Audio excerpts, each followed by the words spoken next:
Hey guys, what's up? This is John. I got that Whipple Intercooler installed now, and I'm going to show you some data logs here. I got it preheat soaked for you. Ambient temperatures are much different though. Good God, they dropped 40 degrees. It's 56, 57 degrees out instead of the 93 before. But you'll notice, I'm going to make a pull real quick. You'll notice yellow and blue are our key factors. Those are charge air temperature and manifold charge temperature. So I'm going to make a pull real quick. You'll see it. This thing actually chases temperature down before you saw it spike. And this time it actually falls off during the whole pull, plateaus after about a 4 or 5 gear pull, and just sits there.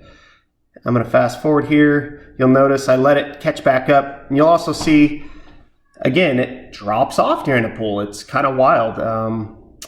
During normal driving around, it actually creeps back up 100, 105, kind of just chasing coolant temperature, I'm guessing. But as soon as you start putting the fuel to it anywhere and start getting the turbo spooled up, all the temperatures start dropping off again. So it's pretty clear that this intercooler is definitely doing work that we want it to. It's cooling the air temperature. You'll notice it starts off at 111 and actually drops off like 20 or 30 degrees. Instead of before, it would actually spike 60, 70 degrees.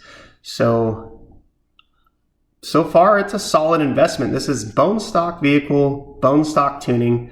And I'm actually gonna go make some logs on some E50 and I hope it does even better.